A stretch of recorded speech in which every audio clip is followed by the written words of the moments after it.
जय हिंद। मैं संजय सिंह आप सभी को आप सबके YouTube channel Sanjay online study zone पर स्वागत करता हूं। दोस्तों, यह सेट नंबर 5 में लाया हूं यूटेरिया प्रैक्टिस बुक वॉल्यूम 2 का। इस प्रैक्टिस बुक में 15 मॉडल सेट दिया हुआ है, उसमें से 5वां नंबर ये प्रैक्टिस सेट है। इससे पहले यूटेरिया का फर्स्ट बुक भी मैं करवा दिया हूँ दोस्तों, उसका भी प्लेलिस्ट बना हुआ है। यदि आप लोग उसे देखना चाहते हैं तो चैनल के प्लेलिस्ट में जाएं, वहाँ पर यूटेरियन practice book BSSC second inter level practice book यूटेरिया से के नाम से लिखा हुआ होगा, आप लोगों से देख सकते हैं। मुझे विश्वास है कि उसे जब आप रिवाइज कर लीजिएगा दोस्तों, तो उसके बाद इसे बनाने से आपको काफ़ी लाभ मिलेगा और आपका नंबर इम्प्रूव होगा दोस्तों।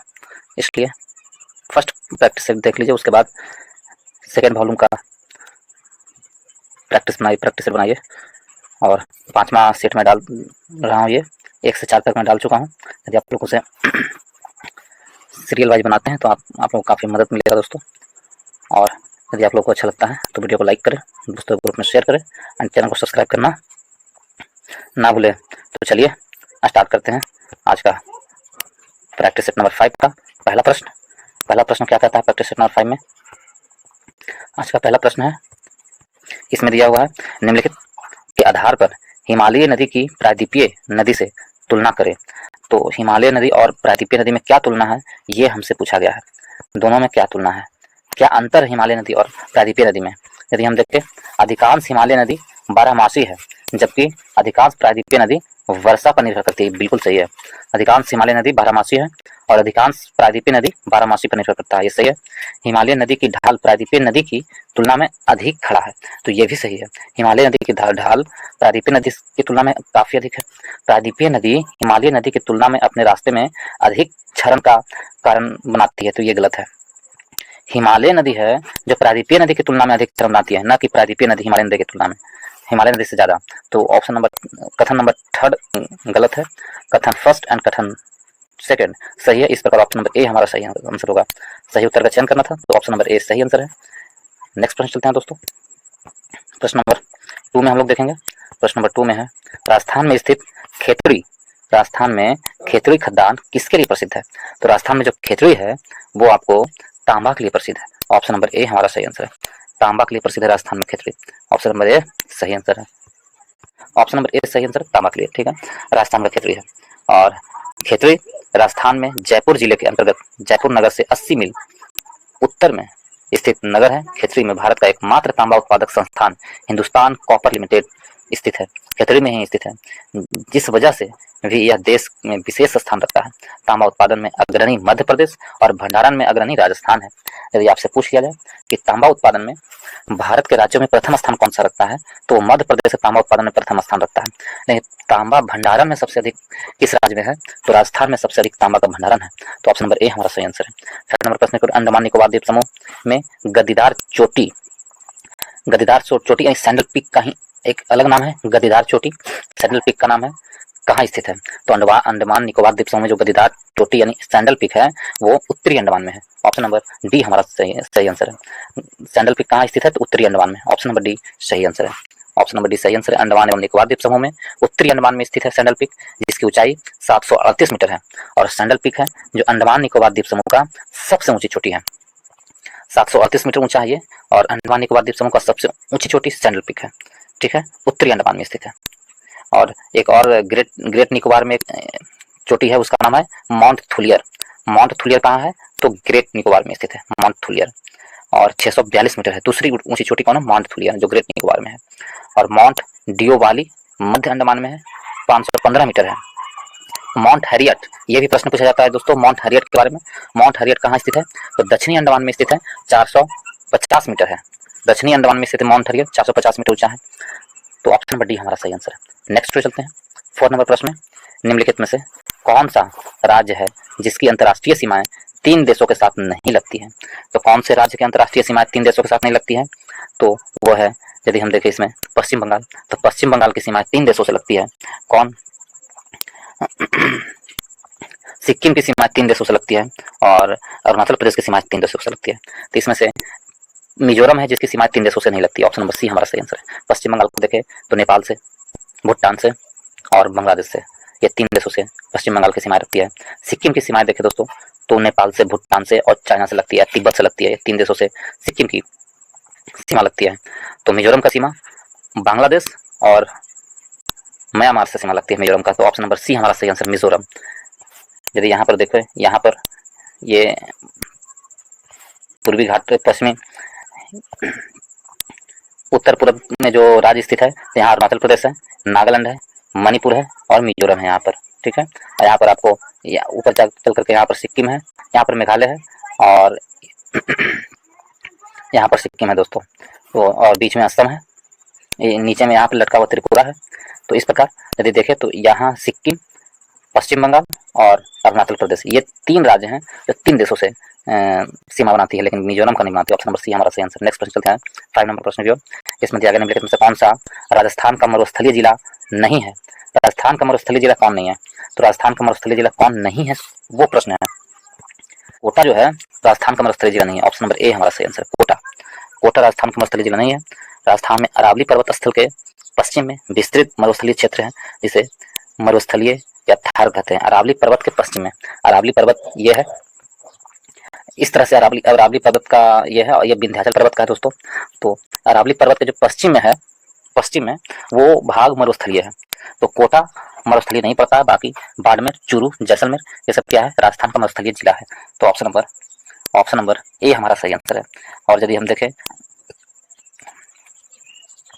मरुस्थलीय थार में कितने जिले आते हैं इसके अंतर्गत, ये जो इसके अंतर्गत कितने जिले आते हैं, तो 12 जिले आते हैं। 12 जिले आते हैं इसके अंतर्गत। राजस्थान का 12 जिला है जो मरुस्थलीय है। तो ऑप्शन नंबर ए हमारा सही आंसर है। नेक्स्ट 6 नंबर प्रश्न की ओर इसमें दिया गया है निम्नलिखित में से किस महाद्वीप में सबसे अधिक देश है। तो किस महाद्वीप में सबसे अधिक देश है, ये प्रश्न पूछा है। तो सबसे अधिक देश अफ्रीकी महाद्वीप में है। ऑप्शन नंबर सी हमारा सही आंसर है। अफ्रीका महादेश में सबसे अधिक देश है। अफ्रीका महादेश में 54 देश हैं दोस्तों, 54 देश हैं अफ्रीका महादेश में। यदि आपसे यूरोप में पूछ ले, यूरोप में कितना देश है, 44 देश हैं यूरोप महादेश में। यूरोप महादेश में कितना है, तो 44 देश है। और एशिया महादेश में कितने देश हैं, तो एशिया में 48 देश हैं। एशिया महादेश में 48 देश हैं। एशिया में कितना, 48 है। चल क्यों नहीं रहा है, एशिया में 48 है। ठीक है, उत्तरी अमेरिका यदि देखें, उत्तरी अमेरिका में तो 23 देश है। उत्तरी अमेरिका में 23 देश है। ठीक है, तो सबसे इन चारों में सबसे अधिक कहाँ देश है, ऐसे भी सबसे अधिक चारों हो या पूरे विश्व में सबसे अधिक देशों की संख्या अफ्रीका में है। ऑप्शन नंबर सी हमारा सही आंसर है। नेक्स्ट की ओर चलते हैं 5 की ओर। निम्नलिखित में से कौन सा विश्व का कहवा पतन के नाम से जाना जाता है। विश्व का कहवा पतन के नाम से किसे कहते हैं, तो सैंटोस को विश्व का कहवा पतन कहा जाता है। ऑप्शन नंबर बी हमारा सही आंसर है। ऑप्शन नंबर बी, सैंटोस को विश्व का कहवा पतन कहा जाता है दोस्तों। ऑप्शन नंबर बी सही आंसर है। सैंटोस ब्राजील का एक समुद्री बंदरगाह है। सैंटोस कहाँ पर पड़ता है, तो ब्राजील में है, एक समुद्री बंदरगाह है जहां से विश्व में सर्वाधिक कॉफी का निर्यात किया जाता है। इसी कारण इसे विश्व का कहवा पतन कहा जाता है। दक्षिण अमेरिका में पड़ता है ब्राजील। ठीक है, कौन सा अमेरिका में, दक्षिण अमेरिका में। विश्व में सर्वाधिक कॉफी उत्पादन करने वाला देश है। ब्राजील में कहवा के बगानों को क्या कहते हैं, फजेंडा कहा जाता है। ब्राजील में कहवा के बगानों को क्या कहा जाता है, फजेंडा। ये भी प्रश्न पूछा गया है कि कहवा के बगानों को क्या कहता है, तो उसे फजेंडा कहा जाता है ब्राजील में। तो ऑप्शन नंबर बी हमारा सही आंसर है। नेक्स्ट की ओर चलते हैं दोस्तों। यदि नेक्स्ट प्रश्न चलते हैं, इसमें दिया गया है प्रश्न नंबर 7 की ओर, 8 की ओर। प्रश्न नंबर 8 में हम लोग देखेंगे, प्रश्न नंबर 8 में है भारतीय संविधान की प्रस्तावना में किस प्रकार के न्याय की बात नहीं कही गई है। तो भारतीय संविधान की प्रस्तावना में किस प्रकार के न्याय की बात नहीं कही गई है। प्रस्तावना में लोकतांत्रिक न्याय की बात नहीं कही गई है, नहीं कही गई प्रस्तावना में। ऑप्शन नंबर ए हमारा सही आंसर, लोकतांत्रिक न्याय। भारतीय संविधान की प्रस्तावना में सामाजिक, आर्थिक और राजनीतिक न्याय की बात की गई है। भारतीय संविधान में कौन से सामाजिक, आर्थिक और राजनीतिक न्याय की व्याख्या की गई है, जबकि लोकतांत्रिक शब्द का प्रयोग लोकतंत्रात्मक गणराज्य बनाने के लिए किया गया है, न कि न्याय के लिए। तो हम भारतीय संविधान में 3 प्रकार का न्याय दिया गया है, सामाजिक, आर्थिक और राजनीतिक न्याय। तो कितने प्रकार का न्याय, 3 प्रकार का न्याय दिया गया है। तो ऑप्शन नंबर ए हमारा सही है, लोकतांत्रिक न्याय नहीं है। नेक्स्ट की ओर चलते हैं हम लोग प्रश्न नंबर 9 की ओर। यदि प्रश्न नंबर 9 में देखें दोस्तों, तो इसमें दिया गया है प्रश्न नंबर 9 में एक पंचायत समिति किस स्तर पर एक पंचायती राज संरचना का संचालन करती है। तो एक पंचायत समिति है, पंचायत समिति किस स्तर पर? तो ब्लॉक स्तर पर। ब्लॉक स्तर पर पंचायती राज संरचना का संचालन करती है पंचायत समिति। ऑप्शन नंबर ए हमारा सही आंसर है। ऑप्शन नंबर ए सही आंसर है। ग्राम स्तर पर क्या करती है? तो ग्राम स्तर पर ग्राम पंचायत, ब्लॉक स्तर पर पंचायत समिति और जिला स्तर पर जिला पंचायत। तो हमसे पूछा है पंचायत समिति किस स्तर पर होता है? तो पंचायत समिति होता है जो ब्लॉक स्तर पर होता है। ऑप्शन नंबर ए हमारा सही आंसर है। नेक्स्ट क्वेश्चन चलते हैं दोस्तों 10 की ओर। प्रश्न नंबर 10 में दिया हुआ है कि निम्नलिखित में से 1946 में 10 में दिया हुआ 1946 में गठित अंतरिम सरकार के मंत्रिमंडल में वित्त विभाग किसे सौंपा गया था? तो 1946 के अंतरिम सरकार के मंत्रिमंडल में वित्त विभाग किसे दिया गया था? तो वित्त विभाग लियाकत अली को दिया गया था। ऑप्शन नंबर सी हमारा सही आंसर है, लियाकत अली को। भारत की अंतरिम सरकार का गठन कब हुआ था दोस्तों? 2 सितंबर 1946 को अंतरिम सरकार की गठन हुई थी। कब? 2 सितंबर 1946 को। और भारत की नवनिर्वाचित संविधान सभा से हुआ था। अंतरिम सरकार की गठन किसके माध्यम से हुआ? तो अंतरिम सरकार की गठन संविधान सभा के द्वारा हुआ था। अंतरिम सरकार में पंडित जवाहरलाल नेहरू कार्यकारी परिषद के उपाध्यक्ष थे और विदेश विभाग उनके पास था और राष्ट्रमंडल से संबंधित मामले भी किसके पास था? जवाहरलाल नेहरू के पास था। जवाहरलाल नेहरू के पास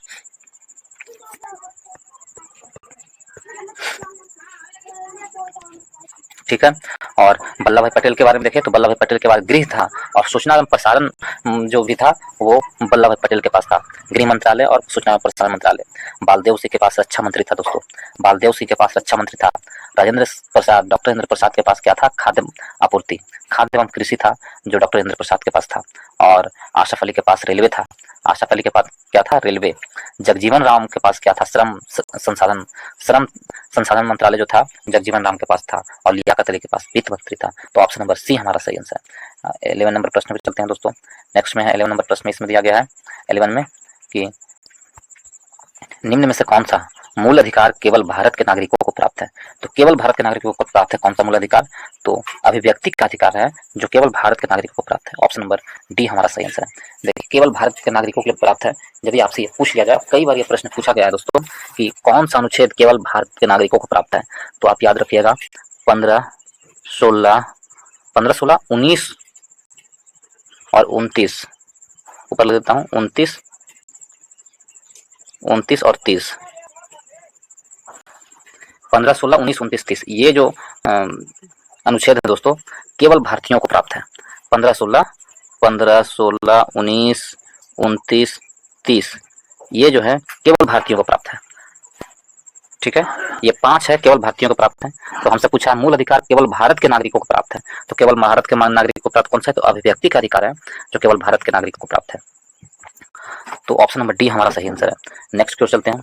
इसमें दिया गया है आगे में 12 नंबर प्रश्न में दिया गया दोस्तों, भारत के संविधान का कौन सा अनुच्छेद भारतीय निर्वाचन आयोग की स्थापना की, भारतीय संविधान का कौन सा अनुच्छेद भारतीय निर्वाचन आयोग की स्थापना से संबंधित है? भारत के निर्वाचन आयोग के बारे में कौन सा अनुच्छेद दिया हुआ, ये प्रश्न दिया गया है। तो भारत के निर्वाचन आयोग के बारे में अनुच्छेद 324 में दिया गया। ऑप्शन नंबर ए हमारा सही आंसर है। अनुच्छेद 324 और भाग 15 में भारत के निर्वाचन आयोग के बारे में दिया गया है। अनुच्छेद 324 में भारतीय निर्वाचन आयोग का प्रधान का वर्णन दिया गया है। भारत का चुनाव आयोग एवं स्वायत्त संवैधानिक आयोग है। भारत का निर्वाचन आयोग है एक स्वायत्त संवैधानिक आयोग है जो केंद्र तथा राज्यों में निष्पक्ष चुनाव को निष्पादित करता है। इसकी स्थापना 25 जनवरी 1950 को हुई है दोस्तों। चुनाव आयोग की स्थापना कब हुई है? 25 जनवरी 1950 को हुई है। ऑप्शन नंबर ए अनुच्छेद 324 में भारतीय निर्वाचन आयोग की स्थापना की गई है। ऑप्शन नंबर ए हमारा सही आंसर है। नेक्स्ट प्रश्न चलते हैं दोस्तों। नेक्स्ट की ओर देखें हम तो इसमें दिया गया है। नेक्स्ट प्रश्न चलते हैं। इस प्रश्न में दिया गया है दोस्तों कि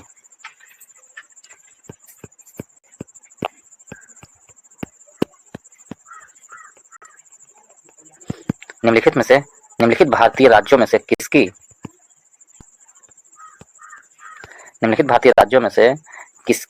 राज्य विधानसभा में सदस्यों की संख्या अधिक है? तो कौन से राज्यों के विधानसभा के सदस्यों की संख्या अधिक है? ये 4 राज्यों में से सबसे अधिक विधानसभा सदस्य किनकी है, ये हमसे प्रश्न पूछा है। तो 4 ऑप्शन है इसमें। यदि इसमें हम देखें तो सबसे अधिक, यदि इन चारों में देखें तो सबसे अधिक हिमाचल प्रदेश का होगा 68। हिमाचल प्रदेश का राज्यों की विधानसभा में कितना है? तो हिमाचल प्रदेश में विधानसभा में सीटों की संख्या कितना है? यदि हिमाचल प्रदेश में देखें तो सीटों की संख्या है दोस्तों हिमाचल प्रदेश में 68। हिमाचल प्रदेश में विधानसभा सीटों की संख्या कितना है? 68। ठीक है।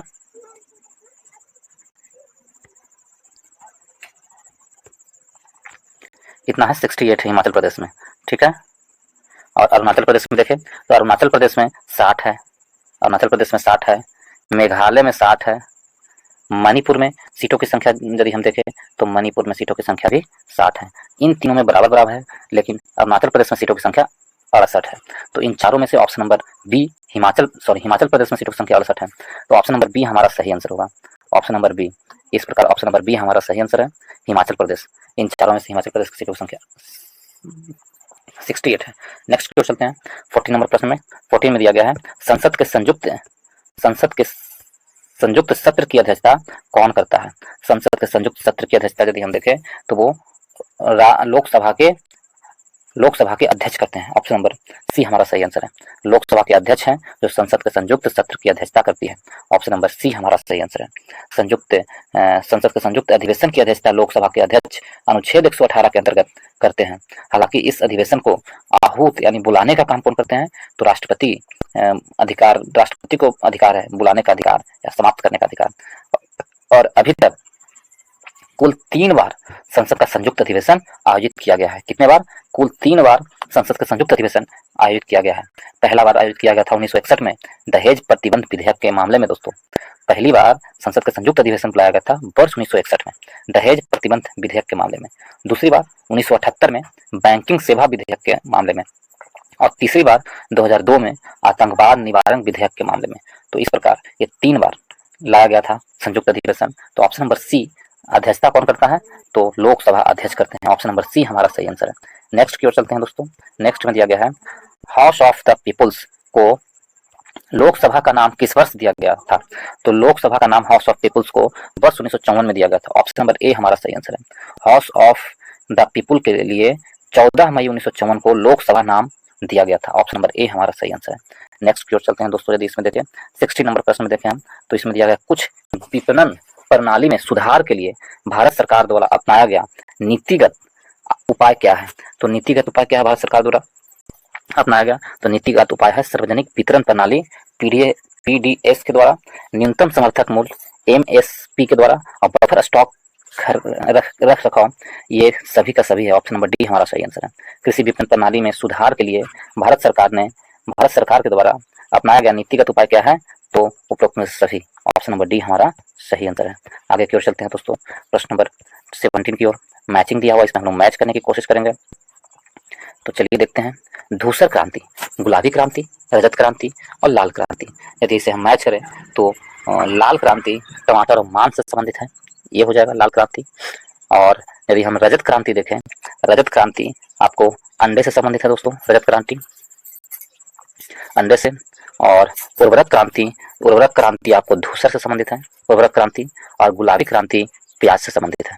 तो इस प्रकार यदि मैच करेंगे हम तो हो जाएगा 4-2 4-1-3-2 4-1-3-2। ऑप्शन नंबर बी हमारा सही आंसर है। ऑप्शन नंबर बी सही आंसर। एक बार फिर से पढ़ते हैं।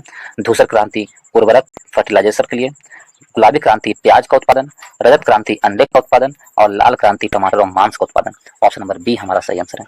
आगे की ओर चलते हैं प्रश्न नंबर 18 की ओर। इसमें दिया गया है दोस्तों प्रश्न नंबर 18 में है नगद आरक्षित अनुपात को समझाया जा सकता है। तो नगद आरक्षित अनुपात को किस प्रकार समझाया जा सकता है, तो जमा राशि का अंश जो बैंक आरबीआई के पास रखते हैं उसे नगद आरक्षित अनुपात कहा जाता है।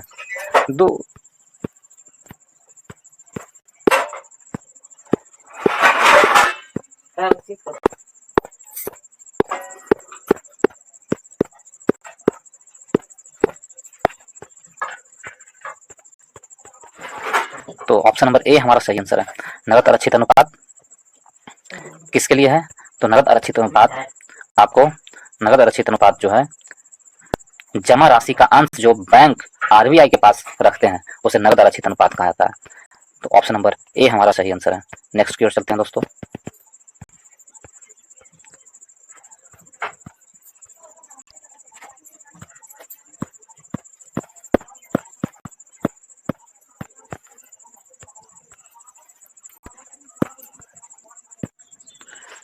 इसमें है 19 नंबर प्रश्न पर हम लोग चलते हैं। जैन धर्म श्वेतांबर एवं दिगंबर संप्रदाय में किसके शासनकाल में विभाजित हुआ था? तो जैन धर्म है श्वेतांबर एवं दिगंबर संप्रदाय में किसके समय में? तो जैन धर्म ये चंद्रगुप्त मौर्य के समय में अलग हुआ था, श्वेतांबर एवं दिगंबर। ऑप्शन नंबर ए हमारा सही आंसर है। जैन धर्म श्वेतांबर और दिगंबर में चंद्रगुप्त मौर्य के समय में विभाजित हुआ था। जैन धर्म स्थूलभद्र के नेतृत्व में श्वेतांबर, जबकि भद्रबाहु के नेतृत्व में दिगंबर संप्रदाय में बट गया था। प्रथम जैन समिति पाटलिपुत्र में हुआ था दोस्तों, 300 ईसा पूर्व में आयोजित किया गया था प्रथम जैन समिति, जिसमें जैन साहित्य का संकलन किया गया था। और भद्रबाहु ने कल्पसूत्र नामक पुस्तक की रचना की है। किसने कल्पसूत्र नामक पुस्तक की रचना किया? भद्रबाहु ने। तो प्रश्न पूछा था जैन धर्म में जो विभाजन हुआ था श्वेतांबर और दिगंबर में, उसमें से उस समय राजा कौन था, किसके शासनकाल में? तो वो चंद्रगुप्त मौर्य के समय में। ऑप्शन नंबर ए हमारा सही आंसर है। 20 नंबर प्रश्न की ओर, प्रसिद्ध रेशम मार्ग पर किस वंश के शासक का अधिकार था? तो प्रसिद्ध रेशम मार्ग पर किस वंश के शासक का अधिकार था? तो वो कुषाणों का अधिकार था। ऑप्शन नंबर सी हमारा सही आंसर है। कुषाणों का अधिकार था रेशम मार्ग पर। चीन से निर्यात होने वाली रेशम मार्ग पर कुषाण शासक का अधिकार होने के कारण उन्हें काफी आर्थिक लाभ हुआ था। कनिष्क का संबंध कुषाण वंश से था। ऑप्शन नंबर सी हमारा सही आंसर है। आगे की ओर चलते हैं दोस्तों। इसमें दिया गया है 21 नंबर प्रश्न में, 21 में दिया गया है नवपाषाण काल के औजारों के संबंध में निम्नलिखित कथनों पर विचार कीजिए। तो नवपाषाण काल के औजारों के संबंध में क्या है? तो इसमें दिया हुआ है औजार पॉलिश किए जाते थे। तो नवपाषाण काल में औजार जो पॉलिश किए जाते थे, बिल्कुल सही है। इस अवधि में ओखल और मूसल का उपयोग अनाज को पीसने के लिए किया जाता था। तो ये भी सही है, ओखल और ओझल मूसल का उपयोग किया जाता था अनाज पीसने में। तो हमसे पूछा है कौन सा सही विकल्प है, तो इसमें दोनों का दोनों सही विकल्प है। ऑप्शन नंबर सी हमारा सही आंसर है। नेक्स्ट क्यों चलते हैं। हर्षवर्धन का नर्मदा नदी के तट पर किसने रोका था? तो हर्षवर्धन को नर्मदा नदी के तट पर पुलकेशिन द्वितीय रोका था। ऑप्शन नंबर ए हमारा सही आंसर है। पुलकेशिन द्वितीय ने हर्षवर्धन को नर्मदा नदी के तट पर रोका था। हर्षवर्धन मगध तथा संभवतः बंगाल को भी जीतकर उन्हें पूर्व में जितनी सफलता मिली थी उतनी सफलता अन्य जगहों पर नहीं मिली। जब उन्होंने नर्मदा नदी को पार कर दक्कन की ओर आगे बढ़ने की कोशिश की, तब चालुक्य नरेश पुलकेशिन द्वितीय ने उन्हें रोका था। ऑप्शन नंबर ए हमारा सही आंसर है। फिर 23 नंबर प्रश्न की ओर, मोहम्मद गौरी ने किस युद्ध में पृथ्वीराज चौहान को हराया था? तो मोहम्मद गौरी ने तराइन का द्वितीय युद्ध में किसे? पृथ्वीराज चौहान को हराया था। तराइन के प्रथम युद्ध 1191 में हुआ था दोस्तों, जिसमें मोहम्मद गौरी की हार हुई थी, पृथ्वीराज चौहान की विजय हुई थी। तराइन के द्वितीय युद्ध में 1192 इसमें हुआ था, मोहम्मद गौरी की जीत हुई थी और पृथ्वीराज द्वितीय की हार हुई थी। तो ऑप्शन नंबर बी हम सही आंसर होगा। हमसे पूछा था किस युद्ध में, तो ऑप्शन नंबर बी तराइन के द्वितीय युद्ध में 1192 में। नेक्स्ट की ओर चलते हैं। 24 नंबर प्रश्न में, सांकेतिक मुद्रा अवस्था किसने लागू की थी? सांकेतिक मुद्रा अवस्था किसने लागू की थी? तो पगला सुल्तान, जिसे बोलते हैं, मोहम्मद बिन तुगलक ने जारी की थी। ऑप्शन नंबर डी हमारा सही आंसर है। मोहम्मद बिन तुगलक, ऑप्शन नंबर डी सही आंसर है। मोहम्मद बिन तुगलक ने सबसे महत्वपूर्ण कार्य किया था, सांकेतिक मुद्रा का प्रचलन किया था। उस समय चांदी का सिक्का टंका तथा तांबे का सिक्का जीतल कहलाता था। ठीक है, तो ऑप्शन नंबर डी हमारा सही आंसर है। आगे की ओर चलते हैं दोस्तों। इसमें दिया गया है, नेक्स्ट प्रश्न है 25 नंबर प्रश्न में। इसमें है मध्यकालीन भारत में खराज किससे संबंधित था? तो खराज क्या था, यह प्रश्न कहा गया है। तो खराज एक प्रकार का क्या था? तो खराज जो था एक प्रकार की लूटी हुई धन था। तो ऑप्शन नंबर भूमि का कर था खराज। ऑप्शन नंबर डी हमारा सही आंसर है। खराज क्या था? तो खुम्स और खराज, या एक भूमि का कर था खराज। ऑप्शन नंबर डी सही आंसर है। भूमि में गैर मुस्लिम से लिए जाने वाला भूमि कर को खराज कहा जाता था, और मुस्लिम से लिए जाने वाला भूमि राजस्व को उसर कहते थे। जकात मुस्लिम से लिए जाने वाला एक धार्मिक कर था, जो संपत्ति का 40वां हिस्सा होता था। तो खुम्स और खराज क्या था? भूमि कर था। ऑप्शन नंबर डी, जो गैर मुसलमानों से लिया था खराज। तो ऑप्शन नंबर डी हमारा सही आंसर है। 25 नंबर प्रश्न क्यों चलते हैं हम। 25 में दिया गया दोस्तों, किसने कहा था कि 1857 की घटना का प्रारंभ धर्म के संघर्ष के रूप में हुआ था और उस घटना का अंत स्वतंत्रता संग्राम के रूप में हुआ? तो किसने कहा था? यह डॉक्टर एस एन सेना ने किया था। एस एन सेन ने कहा था कि 1857 की घटना का प्रारंभ धर्म के संघर्ष के में हुआ था, लेकिन इसका अंत स्वतंत्रता संग्राम के रूप में हुआ। ऑप्शन नंबर ए हमारा सही आंसर है। 10 मई 1857 ईस्वी को मेरठ में 1857 की क्रांति की शुरुआत हुई, और इस क्रांति के समय भारत का गवर्नर जनरल लॉर्ड कैनिंग था। और 1857 की क्रांति के बारे में विभिन्न इतिहासकारों को विभिन्न मत दिए गए हैं दोस्तों। वी.डी. सावरकर ने इस क्रांति को भारत का पहला स्वतंत्रता संग्राम कहा था, जबकि एस एन सेन के अनुसार 1857 की घटना का प्रारंभ धर्म के संघर्ष के रूप में हुआ था और इसका अंत स्वतंत्रता संग्राम के रूप में हुआ। तो ऑप्शन नंबर ए हमारा सही आंसर है। नेक्स्ट की ओर चलते हैं दोस्तों। इसमें कहा गया है 1919 में 1919 में खिलाफत समिति का गठन कहाँ किया गया था? तो 1919 में खिलाफत समिति का गठन बंबई में किया गया था। ऑप्शन नंबर बी हमारा सही आंसर है। बंबई में पहले विश्व युद्ध में ऑटोमन तुर्की की हार हो चुकी थी।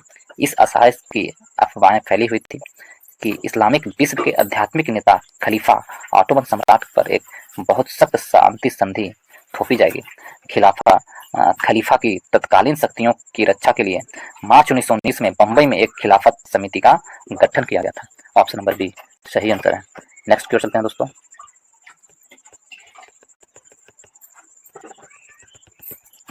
आगे की ओर है 28 नंबर प्रश्न में देखें हम 28 में दिया गया है कि 28 नंबर प्रश्न में है सविनय अवज्ञा आंदोलन को वापस लेते हुए गांधी जी ने इरविन के साथ कब समझौता पर हस्ताक्षर किए थे? तो गांधी जी ने इरविन के साथ 5 मार्च 1931 को समझौता पर हस्ताक्षर किए थे। सविनय अवज्ञा आंदोलन को अंग्रेजों द्वारा क्रूरता से दबाया गया था।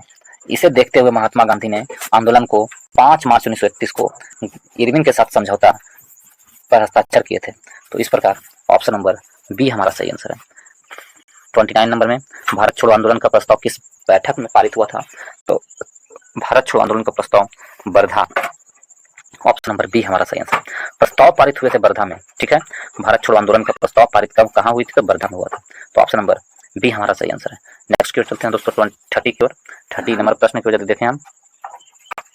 इसमें दिया गया 30 नंबर प्रश्न में है कि पूर्ण स्वराज की मांग कांग्रेस ने अनौपचारिक रूप से किस अधिवेशन में किए थे?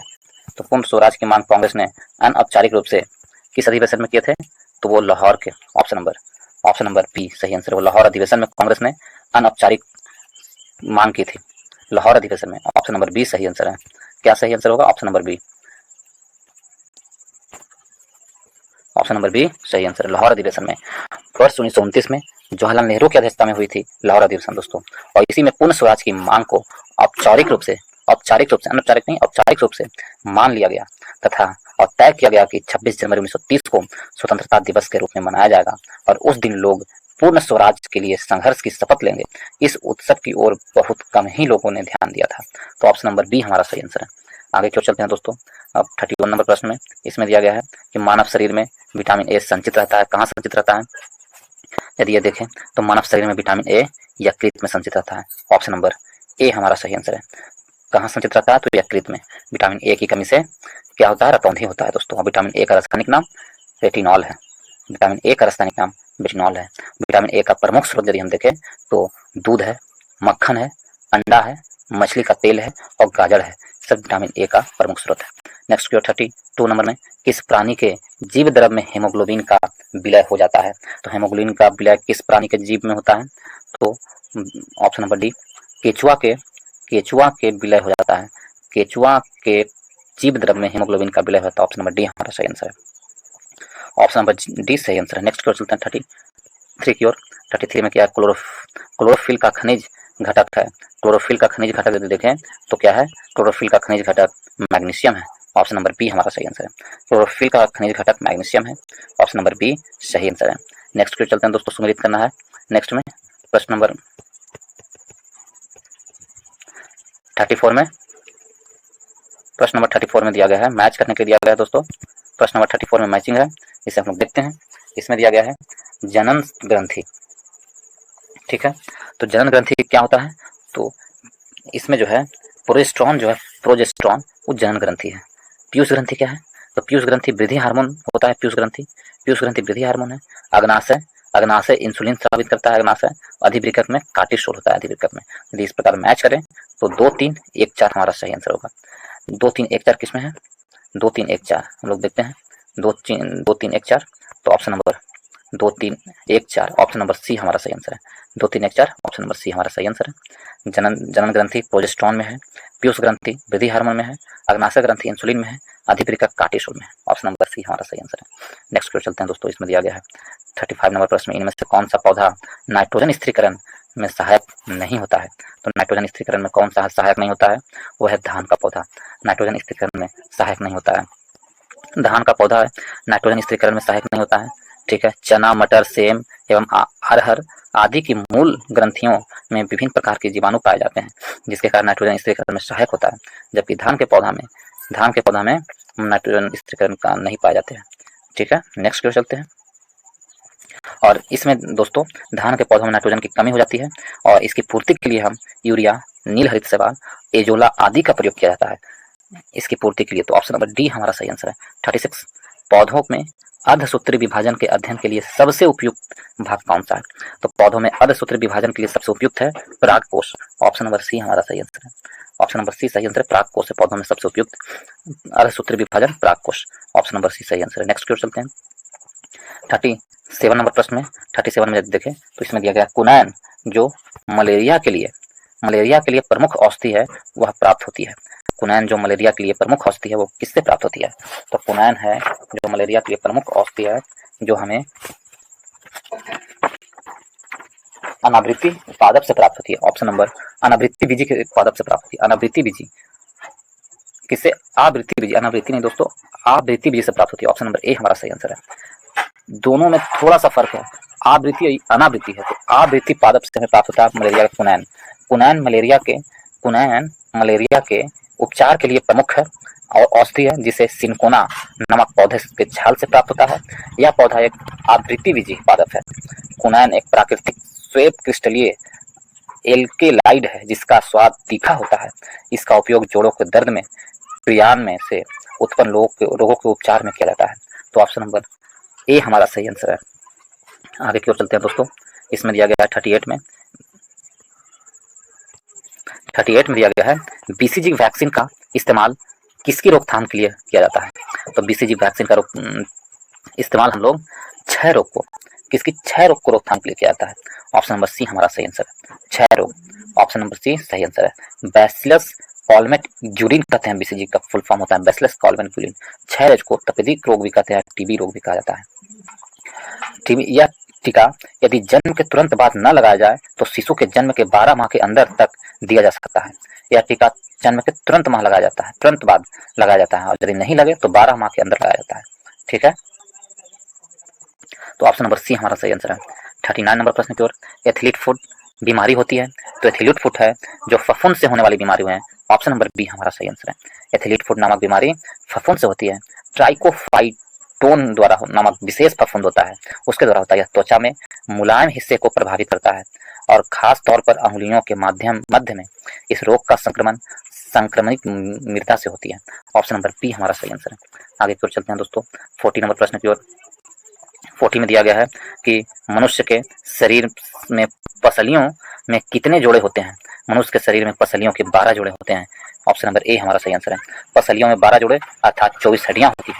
ठीक है, ऑप्शन नंबर ए सही आंसर है। पसलियां वक्ष के सामने की ओर उरोस्थित से तथा पीछे की ओर वक्षीय के स्वरूप से संधित करती है। तो ऑप्शन नंबर क्या होगा? ए हमारा सही आंसर है। 41 नंबर की ओर चलते हैं। निम्नलिखित में से कौन सी एक ऊष्मा की इकाई नहीं है? तो ऊष्मा की इकाई कौन नहीं है? यदि इसे देखें तो वाट है जो ऊष्मा की इकाई नहीं है। ऑप्शन नंबर डी हमारा सही आंसर है। कैलोरी, किलो जूल ये सभी क्या है? ऊष्मा की इकाई है, परंतु वाट है जो ऊष्मा की इकाई नहीं है। ऑप्शन नंबर डी हमारा सही आंसर है। 42 नंबर प्रश्न की ओर चलते हैं दोस्तों। 42 में दिया गया रेगिस्तान में मृग मरीचिका बनाने वाली घटना किस कारण से होती है? रेगिस्तान में मृग मरीचिका बनाने वाली घटना किसके कारण से होती है? पूर्ण आंतरिक परिवर्तन के कारण होती है। रेगिस्तान में मृग मरीचिका बनाने वाली घटना पूर्ण आंतरिक परिवर्तन के कारण होती है। तो ऑप्शन नंबर ए हमारा सही आंसर है। ऑप्शन नंबर ए सही आंसर है। नेक्स्ट की ओर चलते हैं दोस्तों। इसमें दिया गया है यदि किसी वस्तु पर लगाए गए बल की दिशा वस्तु की दिशा की विपरीत दिशा में होती है तो वस्तु की गति पर क्या प्रभाव पड़ता है? तो वस्तु की गति पर क्या प्रभाव पड़ेगा? यदि कोई बल लगा रहा है उसकी विपरीत दिशा में बल हो तो वस्तु की गति जाहिर सी है कि कमेगा। ऑप्शन नंबर सी हमारा सही आंसर होगा। वस्तु की गति में क्या आएगी? कमी आएगी। ठीक है, और 40 नंबर प्रश्न में बैटरी का आविष्कार किसने किया था? तो बैटरी का आविष्कार किया था वोल्टा ने। ऑप्शन नंबर बी हमारा सही आंसर है। 1799 ईस्वी में अलेसांड्रो वोल्टा ने सर्वप्रथम बैटरी का आविष्कार किया था और सन 1949 में बेंजामिन फ्रैंकलिन ने बैटरी शब्द का प्रयोग किया था। बेंजामिन फ्रैंकलिन ने क्या किया था? बैटरी शब्द का सर्वप्रथम प्रयोग किया था, वोल्टा ने आविष्कार किया था। ऑप्शन नंबर बी हमारा सही आंसर है। दोस्तों इसमें दिया गया है किस तापमान पर सेल्सियस और फ़ारेनहाइट पैमाने मेल खाते हैं, यानी दोनों समान होता है, किस तापमान पर समान होता है दोनों, तो -40 डिग्री सेल्सियस पर दोनों समान होते हैं। आप इसे रख कर देख सकते हैं तो समान ही प्राप्त होंगे -40 डिग्री सेल्सियस पर। ऑप्शन नंबर सी हमारा सही आंसर है। 46 में लेंस की क्षमता मापी जाती है, तो लेंस की क्षमता डायोप्टर में मापी जाती है। ऑप्शन नंबर डी हमारा सही आंसर है। लेंस की क्षमता डायोप्टर में मानी जाती है। क्षमता बराबर सूत्र होता है 1/f, 1/f होता है क्षमता बराबर सूत्र, और इसे f होता है फोकस दूरी, इसे किस में मापते हैं, डायोप्टर में मापते हैं। ऑप्शन नंबर डी हमारा सही आंसर है, डायोप्टर। यदि आगे की ओर चलते हैं दोस्तों 57 नंबर प्रश्न की ओर। 57 में दिया गया है लोलक की अवधि, लोलक की जो अवधि है, लोलक की अवधि कलावधि है तो किससे संबंधित है, तो लोलक के जो कलावधि है, टाइम पीरियड है, जो किस पर निर्भर करती है, तो लोलक का जो टाइम पीरियड है लोलक के ऊपर, लोलक के लंबाई के ऊपर निर्भर करती है। ऑप्शन नंबर बी हमारा सही आंसर है, लोलक की लंबाई पर निर्भर करती है, लोलक की लंबाई पर निर्भर करती है। ऑप्शन नंबर बी हमारा सही आंसर है। 48 नंबर प्रश्न पर चलते हैं।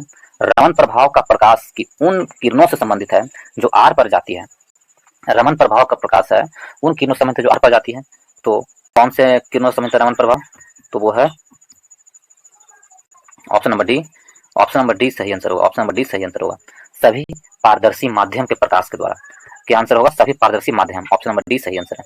नेक्स्ट क्वेश्चन चलते हैं दोस्तों 49 में दिया गया है चांदी की वस्तुएं अधिक समय तक खुले में रखने पर बनने के कारण काली हो जाती है।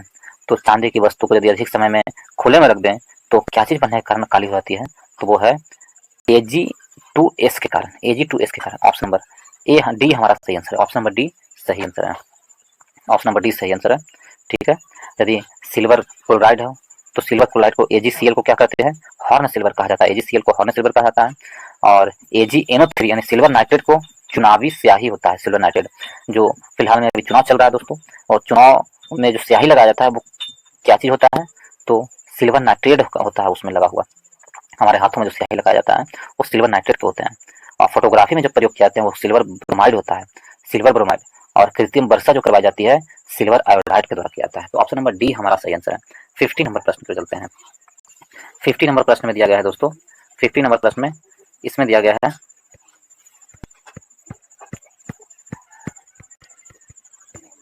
50 नंबर प्रश्न है कि भारी मशीनों का प्रयोग किए जाने वाला स्नेहक कौन सा है। तो भारी मशीनों में प्रयोग किए जाने वाला स्नेहक कौन है, ग्रेफाइट है। ऑप्शन नंबर सी हमारा सही आंसर है। भारी मशीनों में ग्रेफाइट का प्रयोग किया जाता है। ग्रेफाइट प्रकृति में नरम या मुलायम तथा चिकना होता है, इसलिए भारी मशीनों में स्नेहक के रूप में ग्रेफाइट का प्रयोग किया जाता है। ऑप्शन नंबर सी हमारा सही आंसर है। नेक्स्ट की ओर चलते हैं दोस्तों 51 नंबर प्रश्न की ओर। इसमें दिया गया 51 में निम्नलिखित में से कौन सी जो है अदिश राशि है, अदिश राशि कौन है, ये प्रश्न दिया गया है। तो अदिश राशि हम इसमें से देखें तो बल सदिश राशि है, त्वरण सदिश राशि है, वेग सदिश राशि है, दाब है जो अदिश राशि है। ऑप्शन नंबर बी हमारा सही आंसर है, दाब अदिश राशि। ठीक है, अदिश राशि उसको कहते हैं वैसी भौतिक राशि जिसमें व्यक्त करने के लिए केवल परिणाम की आवश्यकता होती है, उसे अदिश राशि कहते हैं। केवल परिणाम, जैसे दूरी, चाल, द्रव्यमान, आयतन, घनत्व, ताप, कार्य, ऊर्जा, दाब, आवृत्ति, आवेश, विद्युत धारा, ये सब क्या है, अदिश राशि है। सदिश राशि किसे कहते हैं, तो व्यक्त करने हेतु परिणाम एवं दिशा दोनों हो, परिणाम भी हो और दिशा भी हो, दोनों की आवश्यकता पड़ती है, उसे सदिश राशि कहते हैं। सदिश राशि का कुछ उदाहरण है विस्थापन, वेग, त्वरण, बल, संवेग, भार, विद्युत क्षेत्र, चुंबकीय क्षेत्र, विद्युत तीव्रता आदि, ये सब सदिश राशि का उदाहरण है। तो ऑप्शन नंबर बी हमारा सही आंसर है। 52 में प्रकाश उत्सर्जन डायोड के कार्य करने का सिद्धांत है। तो प्रकाश उत्सर्जन डायोड है जो वैद्युत संदीप्ति है। ऑप्शन नंबर डी हमारा सही आंसर है, वैद्युत संदीप्ति। नेक्स्ट क्वेश्चन चलते हैं दोस्तों 53 में दिया गया है 53 में है विद्युत चुंबकीय तरंगों का वेग होता है। तो विद्युत चुंबकीय तरंगों का वेग क्या होता है, तो विद्युत चुंबकीय तरंगों का वेग 3 × 10⁸ मीटर पर सेकंड होता है। ऑप्शन नंबर ए हमारा सही आंसर है। 3 × 10⁸ मीटर पर सेकंड होता है विद्युत चुंबकीय तरंगों का वेग। ऑप्शन नंबर ए हमारा सही आंसर होगा। बी नंबर प्रश्न पर चलते हैं। प्रश्न नंबर 54 की ओर चलते हैं हम लोग। प्रश्न नंबर 54 में इसमें दिया गया है दो उत्तरोत्तर स्ट्रिंग अथवा दो उत्तरोत्तर गर्त के बीच की दूरी को क्या कहा जाता है। तो दो उत्तरोत्तर स्ट्रिंग और दो उत्तरोत्तर गर्त के बीच की दूरी को क्या कहते हैं, तरंग दैर्घ्य कहते हैं। तरंग दैर्घ्य कहते हैं इन दोनों के बीच की। ऑप्शन नंबर बी हमारा सही आंसर है, तरंग दैर्घ्य वेवलेंथ कहा जाता है। नेक्स्ट की ओर चलते हैं दोस्तों। नेक्स्ट में दिया गया है 55 नंबर प्रश्न में, निम्नलिखित में से कौन सा ग्रीन हाउस गैस का उदाहरण नहीं है। तो ग्रीन हाउस गैस का उदाहरण इनमें से कौन नहीं है, ये प्रश्न कहा गया है। तो ग्रीन हाउस गैस का उदाहरण SO2 नहीं है। ऑप्शन नंबर डी हमारा सही आंसर है, SO2 ग्रीन हाउस गैस का उदाहरण नहीं है। ग्रीन हाउस गैस में जलवाष्प होता है। यदि आपसे पूछ लिया जाए ग्रीन हाउस गैस में सबसे अधिक मात्रा में क्या निकलती है, तो जलवाष्प। H2O कार्बन डाइऑक्साइड होता है, मीथेन होता है, नाइट्रस ऑक्साइड होता है, N2O जिससे कहते हैं, और हाइड्रोक्लोरिक क्लोरोकार्बन होता है, HCFCS, और सल्फर हेक्सा फ्लोरोकार्बन होता है, S56 होता है। कौन नहीं होता? ऑप्शन नंबर डी हमारा सही आंसर है। नेक्स्ट की ओर चलते हैं दोस्तों। 56 में, मनुष्य के लिए शोर की सह सीमा करीब करीब होती है। मनुष्य के शोर के लिए सह सीमा करीब करीब 85 डेसिबल होती है। ऑप्शन नंबर बी हमारा सही आंसर है। साधारण बातचीत में ध्वनि की तीव्रता 30 से 60 डेसिबल होता है। जो साधारण बातचीत होता है उसमें कितना होता है? 30 से 60।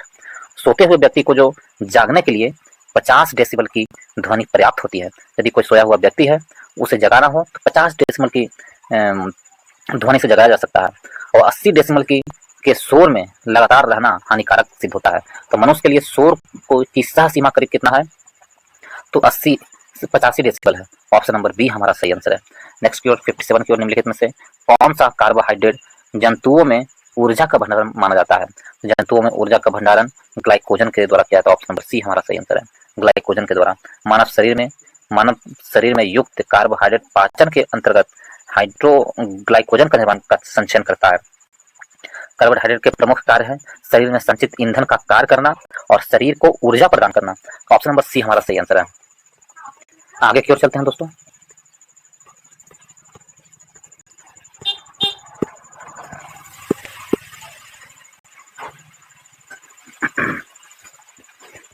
नंबर 58 नंबर प्रश्न की ओर। 58 में दिया गया है, एक घर में 100 वाट का क्षमता वाला, कितने वाट का? 100 वाट की क्षमता वाला बल्ब यदि जल रहा है, 5 बल्ब जल रहे हैं, कितने? 100 वाट की क्षमता वाला 5 बल्ब जल रहे हैं, तक जलाए जाते हैं, तो संपूर्ण विद्युत यूनिट क्या है? तो इसको 100 गुना कितने घंटा? 20 घंटा। कितने बल्ब? 5 बल्ब, और 1000 से भाग दे दीजिए, जो आएगा आंसर आएगा दोस्तों। 3 जीरो से 3 जीरो खत्म हो गया, कितना बचा? 10 यूनिट। तो ऑप्शन नंबर सी हमारा सही आंसर होगा, 10 यूनिट सही आंसर होगा। ऑप्शन नंबर सी सही आंसर होगा। नेक्स्ट प्रश्न में चलते हैं दोस्तों। नेक्स्ट में दिया गया है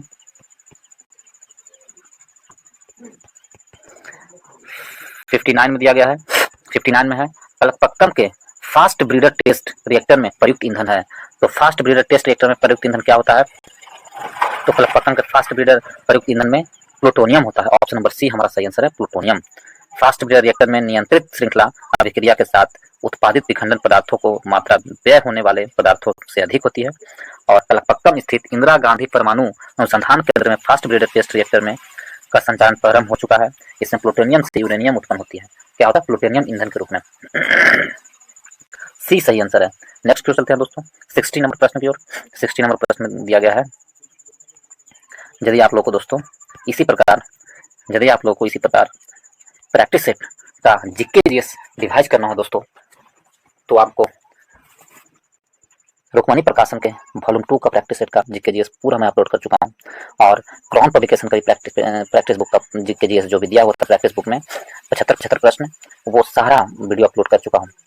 सबका प्लेलिस्ट अलग अलग बना दिया हूँ दोस्तों। यदि आप लोग देखना चाहते हैं चैनल के प्लेलिस्ट में जाएं, आपको सारा वीडियो उपलब्ध मिलेगा वहाँ पर, और नहीं तो उसका लिंक मैं इस वीडियो के डिस्क्रिप्शन बॉक्स में डाल दूंगा। यदि आप लोगों को अच्छा लगता है तो वीडियो को लाइक करें दोस्तों, और दोस्तों के ग्रुप में शेयर करना ना भूलें दोस्तों, और प्लीज़ चैनल को सब्सक्राइब कर लें। ज़्यादा से ज़्यादा लोग चैनल को सब्सक्राइब करें दोस्तों, और बेल आइकन को भी दबा लें, ताकि जो भी मैं वीडियो अपलोड करूं सबसे पहले आपको नोटिफिकेशन जाए। तो चलिए 60 नंबर प्रश्न को देखते हैं हम लोग। 60 नंबर प्रश्न में दिया गया है, इसमें है कि सुमेलित करना है हमें। यदि इसमें सुमेलित करें तो क्या है? 60 नंबर प्रश्न में कौन सही सुमेलित नहीं है, सो दिया गया है। तो अंतरिक्ष अनुप्रयोग केंद्र अहमदाबाद में, ये सही सुमेलित है। अंतरिक्ष अनुप्रयोग केंद्र अहमदाबाद में है, ये सही है। अंतरिक्ष अनुप्रयोग केंद्र अहमदाबाद में। राष्ट्रीय दूर संवेदी केंद्र हैदराबाद में, ये भी सही है। राष्ट्रीय दूर संवेदी केंद्र हैदराबाद में, ये भी सही है। भारतीय अंतरिक्ष अनुसंधान संगठन उपग्रह केंद्र श्रीहरिकोटा, ये गलत है दोस्तों, ये गलत है। और विक्रम साराभाई अंतरिक्ष केंद्र तिरुवनंतपुरम में, तो ये भी सही है। तो ए बी और डी सही है। हमसे पूछा कौन गलत है, तो ऑप्शन नंबर डी सी हमारा गलत है। तो ऑप्शन नंबर सी गलत है। तो इस प्रकार ऑप्शन नंबर सी हमारा सही आंसर होगा। क्या होगा? ऑप्शन नंबर सी हमारा सही आंसर होगा। ऑप्शन नंबर सी सही आंसर होगा। भारतीय अंतरिक्ष अनुसंधान संगठन इसरो उपग्रह केंद्र का नया नाम UR रॉ उपग्रह केंद्र की स्थापना वर्ष 1972 में की गई थी और यह केंद्र बेंगलुरु कर्नाटक में स्थित है, न कि श्रीहरिकोटा में। कहाँ? बेंगलुरु कर्नाटक में। 61 में निम्नलिखित में से कौन सा जल के साथ बिल्कुल अभिक्रिया नहीं करता है? तो जल के साथ कौन है जो बिल्कुल अभिक्रिया नहीं करता है? तो जल के साथ अभिक्रिया नहीं करने वाला धातु है वो लेड है। ऑप्शन नंबर बी हमारा सही आंसर है। कौन है? लेड जल के साथ नहीं अभिक्रिया करता है। और कुछ धातु हैं जैसे लेड हो गया, कॉपर, सिल्वर, गोल्ड, प्लेटिनम, जल या भाप से बिल्कुल अभिक्रिया नहीं करते हैं। कौन कौन? लेड, कॉपर, सिल्वर, गोल्ड और प्लेटिनम, ये सब जल से अभिक्रिया नहीं करती। ऑप्शन नंबर बी हमारा सही आंसर है। नेक्स्ट की ओर चलते हैं दोस्तों। इसमें दिया गया है 62 नंबर में, 62 में दिया गया है, 62 नंबर प्रश्न को देखें तो इसमें दिया गया है कि स्वर्णकारों द्वारा प्रयोग में आने वाला एक्वा रेजिया निम्नलिखित को मिलाकर बनाया जाता है। तो किसको मिलाकर एक्वा रेजिया बनाया जाता है? तो एक्वा रेजिया है जो नाइट्रो हाइड्रोक्लोरिक अम्ल और नाइट्रिक अम्ल के द्वारा, हाइड्रोक्लोरिक अम्ल और नाइट्रिक अम्ल द्वारा एक्वा रेजिया बनाया जाता है। ऑप्शन नंबर बी हमारा सही आंसर है। ऑप्शन नंबर बी HNO3 और HCl के द्वारा बनाया जाता है। ऑप्शन नंबर बी सही आंसर है। HNO3 और HCl द्वारा। नेक्स्ट की ओर चलते हैं 63 में। फोटोग्राफी में कौन सा अम्ल प्रयोग किया जाता है? तो फोटोग्राफी में ऑक्जेलिक अम्ल प्रयोग किया जाता है। ऑप्शन नंबर बी हमारा सही आंसर है। फोटोग्राफी में ऑक्जेलिक अम्ल प्रयोग किया जाता है। ऑप्शन नंबर बी सही आंसर है। नेक्स्ट की ओर चलते हैं दोस्तों। नेक्स्ट में दिया गया है, यदि फॉर्मिक अम्ल के बारे में देखें हम तो फॉर्मिक अम्ल चींटियों में पाया जाता है दोस्तों, साइट्रिक अम्ल नींबू में पाया जाता है, एसिटिक अम्ल सिरका में पाया जाता है। ठीक है, तो इस प्रकार ऑप्शन नंबर बी ऑक्जेलिक अम्ल फोटोग्राफी में प्रयोग किया जाता है। ऑक्जेलिक ऑप्शन नंबर बी सही आंसर है। नेक्स्ट की ओर चलते हैं। नेक्स्ट में दिया गया है, आगे की ओर दिया गया है 64 नंबर प्रश्न में। 64 में है निम्नलिखित में से किसका उपयोग यूरिया के उर्वरक के उत्पादन में किया जाता है? तो यूरिया के उर्वरक के उत्पादन में किसका उपयोग किया जाता है? यूरिया के उत्पादन में किसका प्रयोग किया जाता है? तो यूरिया के उत्पादन में हम देखेंगे तो यूरिया के उत्पादन में हम कार्बन डाइऑक्साइड का प्रयोग करते हैं। ऑप्शन नंबर ए हमारा सही आंसर है। कार्बन डाइऑक्साइड को यूरिया के उत्पादन में प्रयोग किया जाता है। ऑप्शन नंबर ए सही आंसर है, कार्बन डाइऑक्साइड का। नेक्स्ट की ओर चलते हैं 65 में। जल का वाष्पन में परिवर्तन कहलाता है। जल को वाष्प में परिवर्तन क्या कहलाता है? भौतिक परिवर्तन कहलाता है। जल को वाष्प में भौतिक परिवर्तन कहलाता है। ऑप्शन नंबर डी हमारा सही आंसर है। ऑप्शन नंबर बी सही आंसर है। नेक्स्ट पे चलते हैं दोस्तों। नेक्स्ट में दिया गया है निम्नलिखित में से कौन सा संगठन वैश्विक आतंकवाद सूचकांक जारी करता है? वैश्विक आतंकवाद सूचकांक जारी करने वाला कौन सा संगठन है? IEP, institute for economics and peace. तो ऑप्शन नंबर सी हमारा सही आंसर है। IEP वैश्विक आतंकवाद सूचकांक जारी करता है कौन? IEP, institute for economics and peace द्वारा जारी किया जाता है। ऑप्शन नंबर सी हमारा सही आंसर है। इसमें भारत का स्थान 13वां है। वैश्विक आतंकवाद में भारत का स्थान कितना? 13वां है। और अफगानिस्तान का स्थान इसमें 4 वर्षों में सबसे ज्यादा है। ठीक है, ऑप्शन नंबर सी हमारा सही आंसर है। नेक्स्ट प्रश्न में चलते हैं दोस्तों। इसमें दिया गया है 67 नंबर प्रश्न में। 67 में देखें तो इसमें दिया गया 67 नंबर प्रश्न में। 67 को देखें तो किस राज्य सरकार ने ग्रीन हाइड्रोजन नीति लागू करने की घोषणा की है? ग्रीन हाइड्रोजन नीति लागू करने की घोषणा किस राज्य सरकार ने किया है? तो वो कौन सी राज्य सरकार है? वो उत्तर प्रदेश सरकार ने ग्रीन हाइड्रोजन नीति लागू करने की घोषणा की है। ऑप्शन नंबर ए हमारा सही आंसर है। उत्तर प्रदेश ने। ऑप्शन नंबर ए सही आंसर है। यदि आप लोग दोस्तों भारतीय इतिहास पूरा चैप्टर वाइज पढ़ना चाहते हैं, वो भी प्रीवियस के प्रश्न के माध्यम से, तो आप लोग घटना चक्र बुक का मैं करवा चुका हूँ।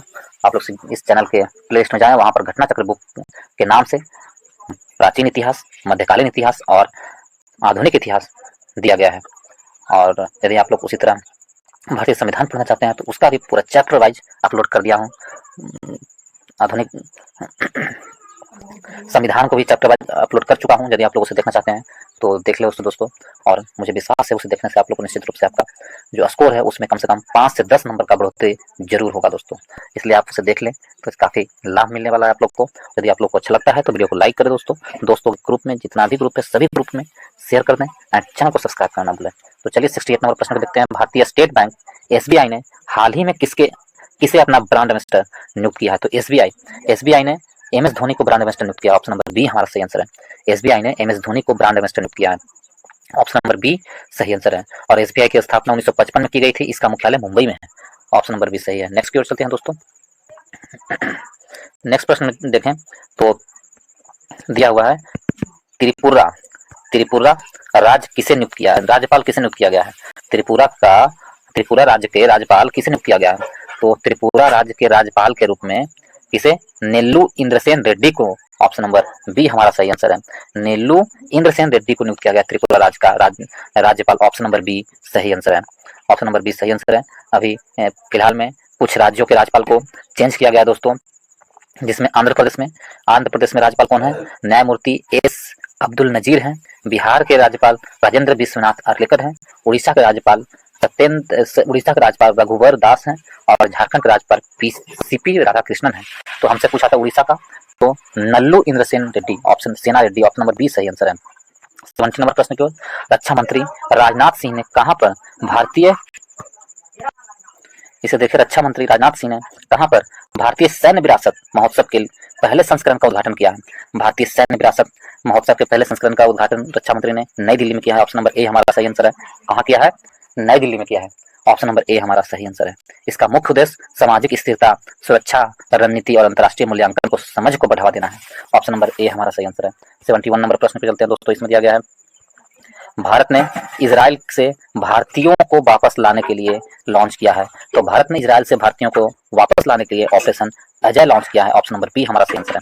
भारत ने इजराइल से भारतीयों को वापस लाने के लिए ऑपरेशन अजय लॉन्च किया है। ऑप्शन नंबर बी सही आंसर है। ऑपरेशन कावेरी देखें तो ऑपरेशन कावेरी सूडान में फंसे भारतीयों को भारत वापस लाने के लिए ऑपरेशन कावेरी लॉन्च किया गया था भारत सरकार के द्वारा। ऑपरेशन कावेरी किस राज्य में, किस देश के? तो सूडान में फंसे भारतीयों को सुरक्षित लाने के लिए। और ऑपरेशन समुद्र सेतु देखें तो ऑपरेशन समुद्र सेतु था जो कोरोना वायरस से के समय विदेश से फंसे भारतीय नागरिकों को लाने के लिए चलाया गया था ऑपरेशन समुद्र शक्ति। तो ऑप्शन नंबर बी हमारा सही आंसर होगा। ऑपरेशन अजय के द्वारा इजराइल में फंसे लोगों को सुरक्षित लाने के लिए ऑपरेशन अजय चलाया गया था। ऑप्शन नंबर बी हमारा सही आंसर है। 72 नंबर प्रश्न वर्ष 2023 में भारत में बाघों की मृत्यु के मामले में शीर्ष राज्य कौन सा है? भारत में बाघों की मृत्यु के मामले में शीर्ष स्थान पर महाराष्ट्र का है। ऑप्शन नंबर बी हमारा सही आंसर है। भारत में वन्य जीव संरक्षण सोसाइटी द्वारा वर्ष 2023 में देश में बहुत बाघों की मृत्यु हुई है। इस आंकड़ों के अनुसार भारत में जो महाराष्ट्र में है सबसे अधिक बाघ की मृत्यु हुई है। महाराष्ट्र में 52, मध्य प्रदेश में 45 और उत्तराखंड में 29 बाघों की मृत्यु हुई है। तो सबसे ज्यादा कहाँ हुआ है? तो महाराष्ट्र में। और कुल बाघों की संख्या कितनी मृत्यु हुई है? तो 204 बाघों की मृत्यु हुई है वर्ष 2023 में। ऑप्शन नंबर बी हमारा सही आंसर है। आगे की ओर चलते हैं दोस्तों 73 नंबर प्रश्न की ओर। इसमें दिया गया है संयुक्त राज्य में भारत के अस्थायी प्रतिनिधित्व किस नियुक्ति किया गया है? संयुक्त राज्य में भारत के अस्थायी प्रतिनिधि किसे नियुक्त किया गया है, ये प्रश्न है। तो ऑप्शन नंबर सी हमारा सही आंसर होगा। अरिंदम बागची को विदेश मंत्रालय के प्रवक्ता अरिंदम बागची को संयुक्त राष्ट्र में भारत का अस्थायी प्रतिनिधि नियुक्त किया गया है। ऑप्शन नंबर सी हमारा सही आंसर है। किसे? अरिंदम बागची को। 74 नंबर प्रश्न की ओर। उपन्यास प्रोफेक्ट सॉन्ग के लिए किसे बुकर पुरस्कार 2023 से सम्मानित किया गया है? प्रोफेक्ट सॉन्ग के लिए किसे बुकर पुरस्कार 2023 से सम्मानित किया गया है? यदि इसे देखें दोस्तों, प्रोफेक्ट सॉन्ग के लिए किसे दिया गया बुकर पुरस्कार? तो वो है पॉल हार्डिंग को। ऑप्शन नंबर सी हमारा सही आंसर है। पॉल हार्डिंग को बुकर पुरस्कार दिया गया। Paul Harding, option number C सही आंसर है। नेक्स्ट प्रश्न चलते हैं दोस्तों। नेक्स्ट एंड लास्ट प्रश्न पे चलते हैं। लास्ट है 75 नंबर प्रश्न को हम लोग देखेंगे। इसमें दिया गया है, ये लास्ट प्रश्न है 75 नंबर प्रश्न। इसमें है वैश्विक